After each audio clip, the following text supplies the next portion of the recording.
Առհասարակ բարեգործությունը լինում է 3 տեսակի բարեգործություններ։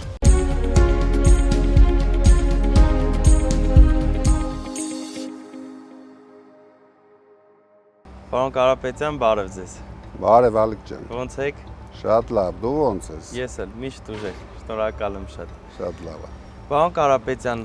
կասեք, որն է եղել առաջի բարեգործությունը Հայաստանում, որ դուք արել եք։ Ես հիշում եմ 94-95 թվականներ,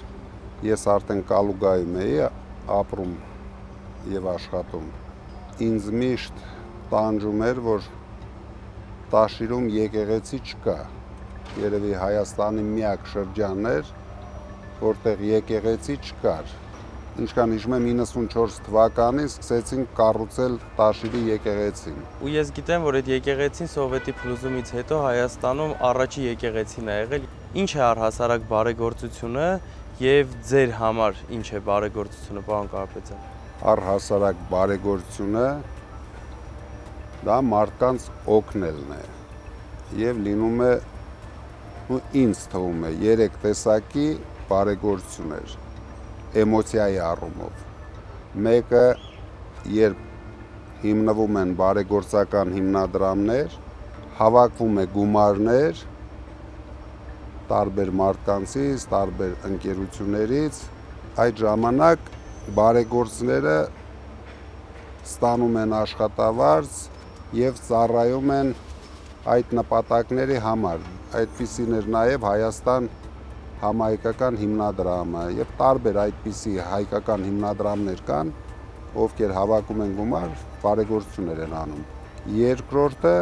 դա հիմնականում այն երկրներին է վերաբերվում, որտեղ հարկերի ինչ որ մասը, եթե դու բարեգործություն ես անում, ազատվում ես այդ հարկերից։ Երրորդ եւ ամենաէմոցիոնալ բարեգործությունը, երբ դա անում ես քո գրպանի հաշվին։ Դա ամենամեծ ինձ թվում է էմոցիան է բերում։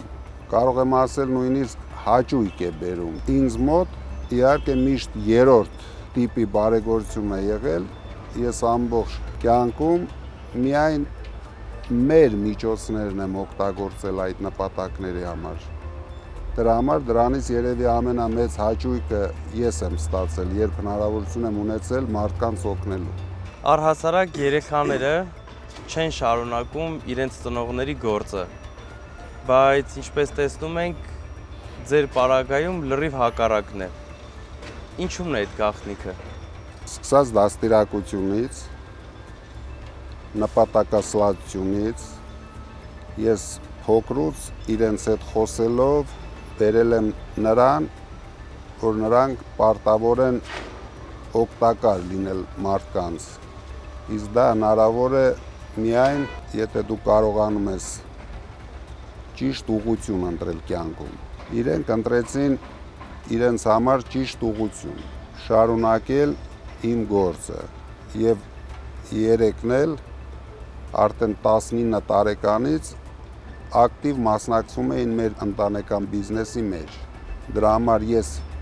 հիմա արդեն հնարավորություն ունեմ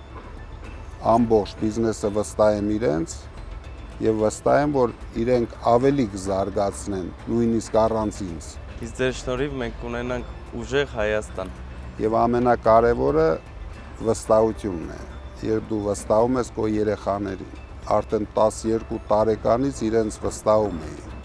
Զգում էի, որ իրենք լավ մարդ են դառնալու։ Պետք է ճիշտ օրինակ ծառայել երիտասարդներին, ոչ միայն քո երեխաներին։ Պետք է այնպես անել, որ